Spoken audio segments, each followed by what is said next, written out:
धर्मांतरण वालों ने देखा कि बापू हमारे धर्मांतरण के धंधे में बापू जी लोगों को सावधान करते हैं, तो उन्होंने एक चला लिया है बेचारों ने अभियान। तो कहने का तात्पर्य है कि साधकों की जब उफ निकल जाती है तो कुप्रचार करने वाले कोई मुख्य आदमी को ऐसा उठाकर ले जाती है जैसे आंधी तिनकों को उड़ाकर ले जाती है। ऐसे मेरे साधकों की बद्दुआ कुप्रचार करने वाले को झकझोर डालती। ऐसे एक दो बार नहीं हुआ, कई जगहों पर हुआ है। जिन्होंने भी आश्रम को बदनाम करने का षड्यंत्र किया, 2-5 आदमी मिल गए, कुछ अखबार वाले मिल गए, कुछ हो गया, कुप्रचार करते रहे। हम बोलते रहे ठीक है, करने दो, होने दो, जो होता है। हम तो सह लेते, लेकिन हमारे साधकों का अनुभव है कि हमारे बापू ऐसे नहीं है। कितना भी अच्छा काम करो फिर भी कुछ किसी की खुशामद कम करो तो कुछ का कुछ लिख देगा, लिखवा देगा। ऐसी जेलसी वाले लोग भी हैं जयराम जी की। सज्जन लोग तो सज्जनता की बात छापते हैं, लिखते लिखवाते, लेकिन विचित्र सज्जन विचित्रता की बात लिखते छपते छपाते। उससे हमारे भक्तों को या समाज को कोई फर्क नहीं पड़ता। अखबार की थोड़ी कीमत घट जाती है समझदारों की नजर में। जयराम जी की लेखक की कीमत घट जाती कि द्वेषपूर्ण लेख है जयराम जी की। हम तो कहते हैं कि जिसी ने दिया दर्द दिल उसका खुदा भला करे, आशिकों को वाजिब है कि यही फिर से दुआ करे। कबीर जी का जितना द्वेष होता था, नानक जी का जितना हुआ, बुद्ध का जितना हुआ, महावीर का हुआ, उसका 10वां हिस्सा क्या 50वां हिस्सा भी मेरा नहीं होता। जयराम जी के मेरे को कोई फरियाद नहीं है, लेकिन ऐसा करने वाले आपको क्या मिलेगा, जरा अपना भविष्य सोचो। जयराम जी की कोई चोरी कर जाए, आप उसको चोर कहो, ये आपकी जिम्मेदारी नहीं है। लेकिन कोई चोर नहीं और आप चोर कहते हैं तो आपको बड़ा भारी पाप लगता है। ये नहीं हुआ, ऐसा नहीं हुआ, ऐसा है, वैसा है, वैसा है। अगर दोष खोजना है, दोष थोपना है, तो चंद्रमा में भी काली मां दिखेगी और सूरज में तपन दिखेगी। बारिश कीचड़ कर देती है। गाय बैठने के काबिल नहीं है, सवारी के काम नहीं आती, और घोड़ा दूध नहीं देता है। हाथी बहुत खाता है और कुत्ता भौंकता रहता है, कोई काम का नहीं। तो भैया तेरी बुद्धि का ऑपरेशन करा दे। भगवान की सृष्टि में सब अपनी अपनी जगह पर काम के हैं। तो भगवान को प्रार्थना कर, तेरी बुद्धि में भगवान द्वेष नहीं सच्चा ज्ञान दे दे। फिर तू ब्लैकमेलिंग के द्वारा पेट पाल कर या बच्चों को पाल कर भविष्य जहरी नहीं बनाएगा। सत्य की कमाई और सत्य लेखनी का उपयोग करेगा। इसलिए महापुरुष का संग आदर पूर्वक करना चाहिए, प्रयत्न पूर्वक करना चाहिए, और उनकी बात पर ध्यान ईमानदारी से देना चाहिए। इसी से हमारा कल्याण है। बाकी तो सत्पुरुष होते हैं, धरती पे आते हैं, तो उनके प्रवचनों को, उनके व्यवहार को अथवा उनकी बातों को तोड़ मोड़ कर विकृत कुप्रचार करने वाले लोग भी धरती पर समय समय पर हैं। विश्वामित्र का कुप्रचार करने वाले लोगों ने कमी नहीं की, लेकिन श्री रामचंद्र जी विश्वामित्र की चरण चंपी कर रहे। तो कुप्रचार करने वालों का बड़प्पन नहीं है, राम जी का बड़प्पन है। विश्वामित्र जी की सेवा करने का फायदा लेने का। वशिष्ठ जी का कुप्रचार ऐसा था कि वशिष्ठ जी को अपने प्रवचन में कहना पड़ा कि हे राम जी, मैं हाथ जोड़कर प्रार्थना करता हूं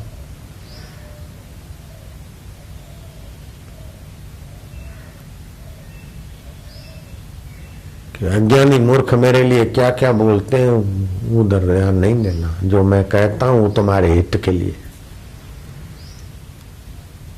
बोलो कितना ऊंचा महापुरुष। भगवान रामचंद्र जी सीता सहित थाल में उनके चरण धोकर चरणामृत लेते हैं और राम जी की श्रद्धा डिगे। ऐसे राम जी नहीं थे, वशिष्ठ जी जानते हैं। लेकिन इस निमित्त आम आदमी को भी शास्त्र और संत का फायदा जो लेकर उन्नत होंगे, उनका पतन कराने वाले लोग, उनको विचारों को गिरा न दे, इसलिए ये महापुरुष हाथ जोड़ रहे। राम जी, हम लोग खाम का शब्द नहीं है ना, मतलब व्यर्थ के दुख भोग रहे, व्यर्थ के दुख भोग रहे। मैं उनको देखकर मुझे बड़ी पीड़ा होती। तो ऐसे किसी संतों के प्रति कोई आरोप प्रति आरोप आजकल फैशन हो गया है।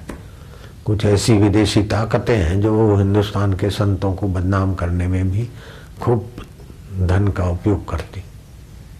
ये जो सूरत का आया है, इसमें भी कुछ ताकतों का हाथ है। किसी पर दोष आरोपण न करो। दुनिया के जो भी दोष हैं सब मेरे पर थाप दो, मुझे फर्क नहीं पड़ता, मैं समझता हूं, मेरे कंधे मजबूत है। लगभग हिंदुस्तान के सभी संतों का आजकल खूब जमकर घिसा पिटा दे रहे। ये सत्संग भी पहुंचाने वाले पहुंचाएंगे तो हम मानेंगे कि हाँ भाई, कुछ तो सज्जनता भी छुपी है। और हमें विश्वास है कि कैसा भी युग आ जाए, कलयुग का बाप, फिर भी सतयुग का अंश रहता है, सज्जनों का सत्व रहता है। और अच्छे सज्जन लोग थोड़े बहुत संगठित रहते हैं, तभी ऐसे कलयुग के तूफान भरे कुप्रचारों से समाज की रक्षा हो सकती। सूरत में भी कुप्रचार चला था किसी प्रकार का,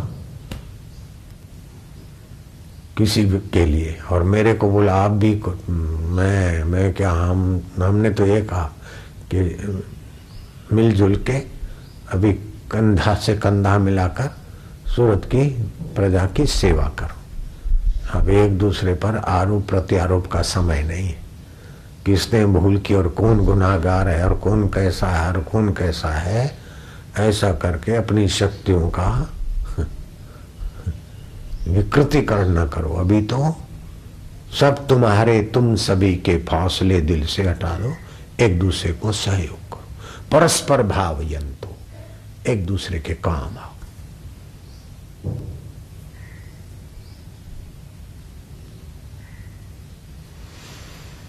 नारायण, विकृति फैलाना, भ्रामक प्रचार फैलाना, ये कोई कठिन काम नहीं है। सुख शांति और समत्व योग फैलाना, ये बहादुरी का काम। लड़ते झगड़ते समाज में स्नेह का रस दान करना, ये बड़ी बात है।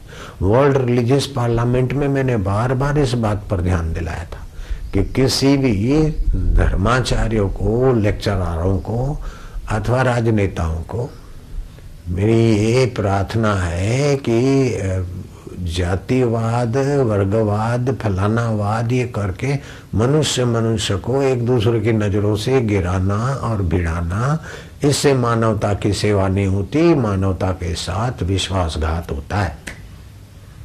मानवता की सेवा है कि मानव के हित में लगे, स्नेह में लगे। असंकट है। अब हम मानूं तो मेरी मौज है, नहीं मानूं तो मेरी मौज है। आपको बोलने की मौज है, सुनने वालों को सुनने की मौज है। हाय रे मेरे पे संकट आ गया रे, हाय भगवान। अब मैं छाती कूटूं तो मेरी मौज है, और गुरु के ज्ञान में मस्त हूं तो मेरे गुरु की कृपा है, मेरी मौज है, मेरे गुरुदेव की कृपा बचाने की। जयराम जी की नारायण हरि।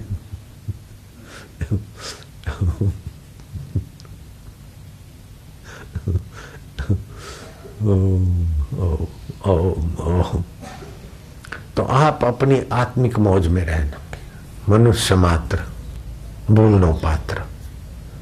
इसीलिए न्यायालय में कहीं थोड़ा कहीं कुछ भी सुना हो गया है, गलती हो गई तो ऊंचे न्यायालय में अपील होती है, और उससे भी फिर हाई कोर्ट है, सुप्रीम कोर्ट है, ये सब होता है।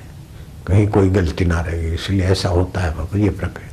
मैं क्या, मेरे लिए तो कुछ भी नहीं है, कोई करो ना करो, कोई मेरे लिए कोई महत्व की बात ही नहीं है। जैसा भी तुम लोगों की मर्जी हो। इसीलिए किसी भी साधकों को ये भ्रामक प्रचार सुनकर अरे ऐसा हो गया, सील हो गया, फलाना हो गया, फलाना ही हो गया। भ्रामक प्रचार, जब भ्रामक प्रचार ही है तो फिर उससे डरना काहे को, साधकों को घबराना काहे को। और जो भगवान के रास्ते हैं वो साधक नहीं है, तब भी उनको भ्रामक प्रचार से दुख होता है।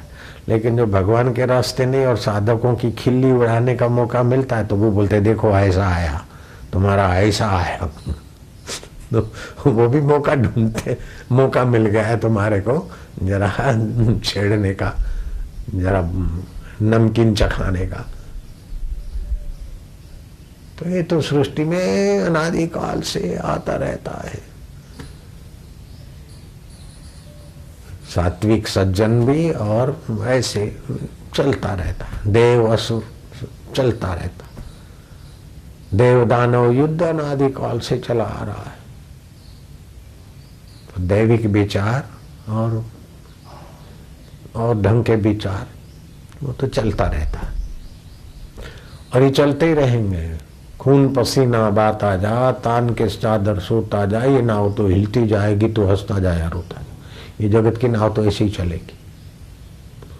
अरे मेरे को पति ने आरोप कर दिया, पत्नी ने आरोप डाल दी, फलाने ने आरोप कर दिया, यूं कर दिया, वो कर दिया, बात ऐसी थी और तूल कर दिया, बात तो जरा सी थी, ये सब कर दिया। तो वही है संसार है। बुद्ध पर, महावीर पर, कबीर जी पर, नानक जी पर, राम जी पर, राम जी के गुरुदेव पर ये भ्रामक प्रचार के तूफान और बादल आए तो तुम्हारे पर आ गए तो क्या बड़ी बात। तुम तैयार रहो, कोई भी अप्रिय घटना कभी भी आ जाए उसके लिए मन में तैयार हो, क्योंकि हमारा आत्मा तो नित्य है और मरने वाली परिस्थितियां और घटनाएं तो अनित्य है। फिर क्या फर्क पड़े। उठत बैठत वही उठाने का तो कबीर हम उसी ठिकाने गुरु के ने जो ब्राह्मी स्थिति प्राप्त कर, कार्य रहे ना शेष, मोह कभी ना ठग सके। शरीर मैं हूं, यश मेरा है, अपयश मेरा है, ये मोह है। मैं सच्चिदानंद ब्रह्म हूं, भगवत सत्ता हूं। सृष्टि के आदि में जो था वही मैं हूं, प्रलय के बाद जो रहेगा वही मैं हूं, शरीर के मरने के बाद भी जो रहेगा। और जन्म मरण मेरा धर्म नहीं, पुण्य पाप कछु कर्म नहीं, वो जो तत्व वही मैं हूं। ऐसी अनुभूति वाले को ब्राह्मी स्थिति प्राप्त कर कार्य रहना शेष। लेकिन हजारों लाखों करोड़ों शिष्यों की आस्था को जब चोट लगती है और थोड़े ये अफवाह सुनते हैं तो फिर तभी ये बात थोड़ी बोल देनी पड़ती है। नहीं तो हमें तो कंधे मजबूत है। इल्जाम लगाने वालों ने इल्जाम लगाए लाख मगर, तेरी सौगात समझकर हम सिर पे उठाए जाते, कोई फर्क नहीं पड़ता। हमारे सत्संग से लोगों का शारीरिक लाभ, मानसिक लाभ, आध्यात्मिक लाभ, सामाजिक लाभ, व्यवहारिक लाभ, सब लाभ होते हैं तो आते हैं और हम बदले में कोई रुपया पैसा फीस नहीं रखते हैं और कर कसर से चलते हैं सेवा कार्य। सैकड़ों जगहों पर जप यज्ञ चल रहे हैं। उन सज्जनों को वो दिखाने का टाइम नहीं मिलता कि जो मोहताज हैं, गरीब हैं, लाचार हैं, बेरोजगार हैं, ऐसे लोग इकट्ठे हो जाएं जहां तहां समिति में, जहां तहां आश्रम में, सुबह 9 से 12 तक कीर्तन भजन करें, फिर भोजन मिलता है, थोड़ा आराम करे, फिर भजन करे और 25 रुपया रोज लेके जाए। उड़ीसा में कई जगह पर, बिहार में कई जगह पर, राजस्थान में कई जगह पर, गुजरात में कई जगह पर और भी कई जगहों पर चलता है। और अहमदाबाद आश्रम की तरफ से उनको ड्राफ्ट या चेक जैसे भी भेजते अपने पास रिकॉर्ड। तो भारतीय हिंदू संतों को बदनाम करने की जो चल पड़ी है साजिश, वो हिंदू संस्कृति को मिटाओगे तो मानवता ही मिट जाएगी भैया। भगवान को प्रकट करने वाली संस्कृति है हिंदू संस्कृति। बढ़ा चढ़ाकर किसी जाति विशेष को, संप्रदाय विशेष को नीचा दिखाने की जो आज प्रवृत्ति चल रही है, ये आपका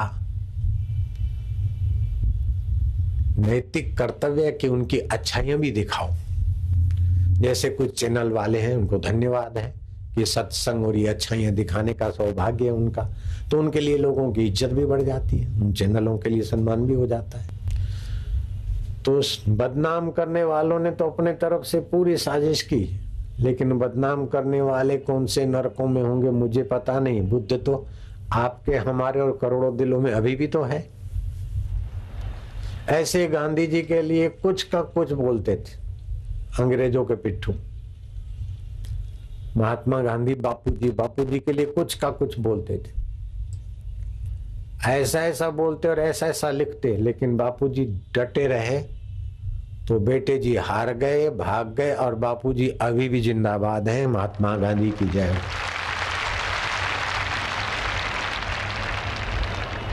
तो जब साबरमती के बापूजी के लिए लोगों ने ऐसा ऐसा बोला और बापूजी अटीक रहे, तो ये भी साबरमती के ही बापूजी है भैया, जयराम जी की। हमारा तो किसी के प्रति नफरत नहीं है, द्वेष नहीं है, और किसी विदेशी ताकतों को भी हम कभी बुरे शब्दों से नहीं कहते हैं। अगर ये दूसरे किसी धर्म के गुरुओं के पीछे ऐसा पढ़ते तो आज देश की क्या हालत हो जाती। या हम सहिष्णु होते होते, उदार होते होते अपनी संस्कृति पर कुठारघात करने दे रहे। अब हम सावधान रहेंगे, सहिष्णु तो रहेंगे, लेकिन सूझबूझ और संगठित रहेंगे आपस में।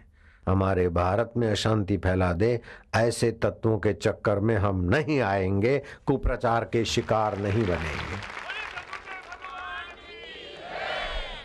अब कितनी भीड़ है कुप्रचार वालों के मुंह पर।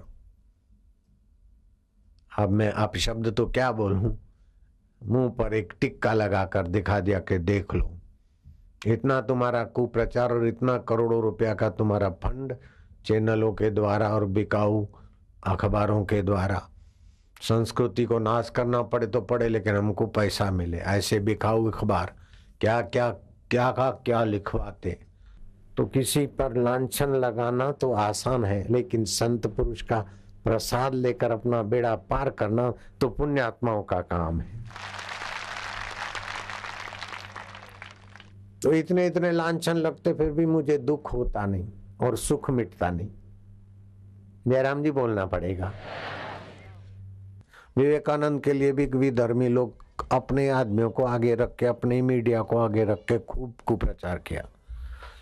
विवेकानंद के लिए इतना कुप्रचार किया कि उनके ग्रंथों में आता है रामकृष्ण परमहंस की समाधि लगाने के लिए 10 गज जमीन लेना उनके लिए कठिन हो गया, बड़ी मुश्किल हो गई। ऐसे ही दादू दीनदयाल महाराज के लिए इतना कुप्रचार किया कि आखिर कुदरत का प्रकोप हुआ और जयपुर से सटा हुआ आमेर राजा मानसी को ऐसा भड़काया विधर्मियों ने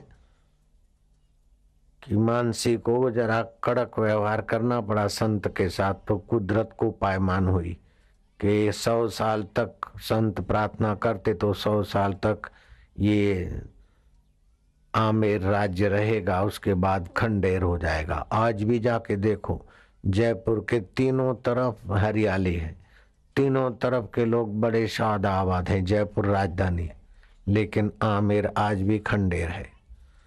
ऐसे ही तुकाराम महाराज के लिए भी कुप्रचार कराया। वो पर्दे के पीछे भी धर्मी रहते और अपने लोगों को भड़काते। आदि शंकराचार्य के लिए ऐसा भड़काया कि उनकी माँ की अंत्येष्टि करने के लिए लकड़ी नहीं मिलती, कोई कंधा देने नहीं जाता। ऐसा ऐसा पिछले 1600-1700 वर्षों से तो हिंदू धर्म को काटने के लिए क्या क्या साजिश करते। स्कूलों में बच्चों को भड़काते, गरीबों को चीज वस्तु देख के धर्मांतरण करते, साधु संतों में कुछ न कुछ आरोप करके समाज की श्रद्धा तोड़ते। ऐसा करके श्रद्धा तोड़ते, फिर भी भारतीय संस्कृति का ज्ञान अभी तक उनकी छाती पर नाच रहा है। संतों के संग से दूर करने वाला वातावरण भी खूब बनता है। न जाने कितने कितने रुपए देकर चैनलों के द्वारा गंदी गंदी फिल्में, कहानियां, आरोप ऐसे ऐसी कल्पना करके बनाया जाता है कि लगता है कि ये संत ही बेकार है। दिखाने वाले सच्ची सावित्री के बेटे हैं। करोड़ों रुपया लेकर जो दिखाते हैं, कुप्रचार करते हैं, वो तो सच्ची सावित्री शीतला के हैं। उनके पास तो दूध का धोया हुआ सब कुछ है, और गड़बड़ी है तो सत्संगियों में और संतों में है। ऐसा कुप्रचार भी खूब होता है। लेकिन भाई, जिनकी बीमारियां मिट जाती है, जिनके रोग शोक मिट जाते हैं, सलूका मलूका कहते हैं कि महाराज हमारे मन की बीमारियां, बुद्धि की बीमारियां और तन की बीमारियां, सारी बीमारियां हम मिटती है। हम आपके सत्संग का त्याग करके नहीं जाना चाहते। लोग चाहे आपके लिए कुछ भी बोले, और लल्लू पंजू भगत कुप्रचार सुनकर कुप्रचार के शिकार हो जाए तो हो जाए, लेकिन महाराज हमें आप खदेड़िए मत, रवाना मत करिए। कबीर ने कहा इतनी समझ है तुम्हारी तो बैठो। सत्संग सुनते सुनते कबीर जी ने ऐसी कृपा दृष्टि की कि अविद्या, जो अविद्यमान संसार है वो सच्चा लगता है, और विद्यमान आत्मा है उसका पता नहीं। ये अविद्या का चमत्कार है। अविद्या मिटाने वाली कुछ रहस्यमयी बातें गई, उससे अस्मिता मिट गई। मैं हूं, ये शरीर हूं, अस्मिता मिटी। और सत्संग चला तो राग मिटा, द्वेष मिटा। और सत्संग का रहस्य पता चला तो अभिनिवेश मिटा, मृत्यु का भय मिटा। और जिसको मृत्यु मार नहीं सकती वो तुम ही अमर आत्मा हो। सलूका मलूका को साक्षात्कार हो गया। भगेड़ू भागते रहे, कौन से गर्भों में कहां कहां भागे अल्लाह जाने। कोई भी पूछना चाहे सच्ची बात तो मैं बिल्कुल उसको सहयोग देता हूं। मैं सत्य का पक्षधर हूं। कायदे और व्यवस्था का पक्षधर हूं। मैं समाज की सुंदर व्यवस्था रहे इसमें मैं प्रसन्न होने वाला व्यक्ति हूं। फिर भी क्या का क्या लोग प्रचार किए जा रहे हैं, कुछ के कुछ सामग्री जुटाए जा रहे हैं। ऐसी सामग्री जुटाकर सत्य स्वरूप गुरु नानक को जेल में डाल दिया था, हमको जेल में डाल देंगे और क्या हो जाएगा। और शंकराचार्य के साथ जेल में जो सलूक हुआ, ऐसा कुछ खिला दिया कि शंकराचार्य बेचारे बीमार हैं, जयेंद्र सरस्वती। हमको ऐसा खिला देंगे और हम बीमार हो जाएंगे और बीमार होकर दम तोड़ेंगे। फिर भी हमें तसल्ली है कि हम मुक्त आत्मा है, हमने अपना काम कर लिया, हमारा कुछ नहीं बिगड़ता। विदेशी ताकतें तो वैसे ही साधु संतों को और हमारी संस्कृति को तोड़कर देश को तोड़ने के स्वप्न देख रही, और आप उसमें आग में घी डालने की गलती क्यों करते हो भाई साहब। न लड़ो न लड़ाओ, हौसला बुलंद रखो। हौसला बुलंद रखो तो क्या करो, एक दूसरे को मारो काटो, ये हौसला बुलंद है। सही में हौसला बुलंद उसको कहा जाता है कि न दुखी हो न दूसरे को दुखी करो, न टूटो न दूसरों को तोड़ो, न खुद डरो न दूसरों को भयभीत करो, न खुद बेवकूफ बनो न दूसरे को बेवकूफ बनाओ। यही हौसला बुलंद है। या ये वैदिक वाणी के आधार से मैं आपको बता रहा हूं। अच्छा लगे तो स्वीकार करना, बुरा लगे तो बड़ा दिल रखकर भूल जाना। मुझे अपना दुश्मन मत मानना। मैं तो सांपों के बीच रहा, रीछों के साथ मुलाकात हुई, उनके प्रति मेरा सद्भाव रहा, तो मनुष्य के प्रति, किसी पार्टी के प्रति मैं कुभाव क्यों करूंगा। कुभाव करने से मेरा हृदय खराब होगा, आपका तो क्या बिगड़ेगा। मैं तो सद्भाव की जगह पर बैठा हूं, सत्संग की जगह पर बैठा हूं, इसलिए मुझे सत्य बात कहने का कर्तव्य अधिकार है। सबको मंगल की बात कह दो। कोई उसे उल्टा समझकर परेशान हो तो हम नहीं चाहते कोई परेशान रहे। हमारी ये सूझबूझ का आप आदर करेंगे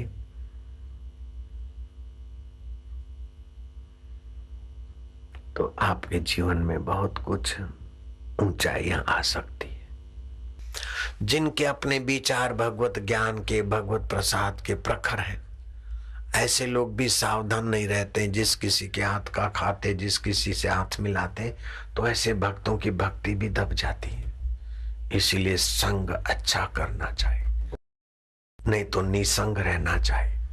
निंदकों की बातें सुनकर कईयों के और निंदक वातावरण में रहकर कईयों की श्रद्धा हिल जाती, शांति और भक्ति क्षीण हो जाती।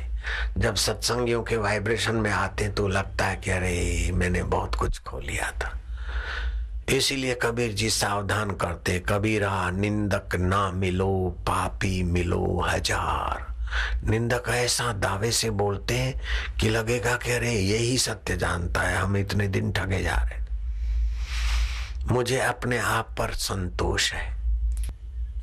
हजारों हजारों जन्म के कर्म बंधन काटकर ईश्वर से मिलाने वाली श्रद्धा की डोर जो काटते, वो समाज के साथ बहुत बहुत जुल्म करते। उनको हत्यारा कहो तो हत्यारे नाराज होंगे। हत्यारा तो एक दो को मारता है हर एक इसी जन्म में, लेकिन श्रद्धा तोड़ने वाला तो कई जन्मों की कमाई नाश कर देता है। ये तो भारत देश और हिंदू संस्कृति के हम शहर हैं। दूसरे किसी मुल्ला मौलवी का ऐसा करो, इतना प्रसिद्ध संत और ऐसा करो, तो देखो क्या होता है बदला। ये तो हम सहिष्णु हैं और आप हमारा गलत फायदा ले रहे हैं। हमारी शांति का, हमारे साधकों की सहिष्णुता का आप गलत फायदा ले रहे हैं। लेकिन वो शांत साधक अगर माला जप कर थोड़ी सी उप भी करेंगे तो आपको भारी पड़ जाएगी, आपके कुल खानदान को भी तकलीफ न हो, इसलिए हम सलाह देते। सुधर जाओ तो ठीक है, सुधरने की सीजन है। नारायण हरि नारायण। और मेरे सत शिष्यों को भी पता है, वो तो बोलते हैं कि है ब्लैकमेलर, तो विदेशी ताकतों के आगे तू और तेरी अखबार बिकी हुई है, हमें पता है। हमारा बाप कैसा है बापू, हम बेटे और बेटियां जितना जानती है इतना तो थोड़ी जानता है। तेरे जैसे कई बक बक के लिख लिख के चले गए और कईयों के यहाँ तो अशांति हुई, कोई एक्सीडेंट में मर गए, किसी के घर के झगड़े बढ़े, किसी का टेंशन बढ़ा। तेरी नींद और शांति खत्म हो रही है। हाँ, हम जानते हैं, हम हमारे बापू को भी जानते हैं और निंदकों की क्या दुर्दशा हुई और तेरे चमचों की क्या दुर्दशा हुई वो अखबारों में हम सुनते हैं। संत सताए तीनों जाए तेज बल और वंश, ऐसे ऐसे कई देख लो रावण कौरव जैसे कंस। तुकाराम को सताने वाले कौन से नरक में पड़े? तुकाराम तो अभी भी महाराष्ट्र में और विश्व में व्याप रहे हैं। एकनाथ जी के लिए, ज्ञानेश्वर के लिए और कईयों का हो गया। तो भक्तों का जब उप मिलेगा तो आपका अखबार अथवा आपका कुल खानदान का कुछ भी हो, उसकी जिम्मेदारी आप ही की रहेगी। हमारे भक्त चुप बैठे, उनकी उफ भी तुमको भारी पड़ जाएगी। इसीलिए भक्तों की बद्दुआओं को मत बुलाओ, आपके कुल खानदान पितरों की सलामती चाहो। मनुष्य मनुष्य के हित में काम करे, बद्दुआ में काम करे, तपस्या ये ठीक नहीं है बेटे। सुधर जाओ तो अच्छा है। भगवान तुमको सद्बुद्धि दे, हम तो अभी भी ऐसा चाहते हैं। फिर आगे का तुम देख लेना क्या हाल होता है और कैसे तुम ब्रह्म राक्षस बनते हो, पिशाच बनते हो, क्या बनते हो वो देख लेना। अब थोड़े ही दिन है आपको, तो अब जाने की भी कभी एकाएक घंटी बज जाएगी, वो पता नहीं। कुदरती मौत हो, एक्सीडेंट में मरो, आपकी मौज की बात है। नारायण हरि नारायण हरि।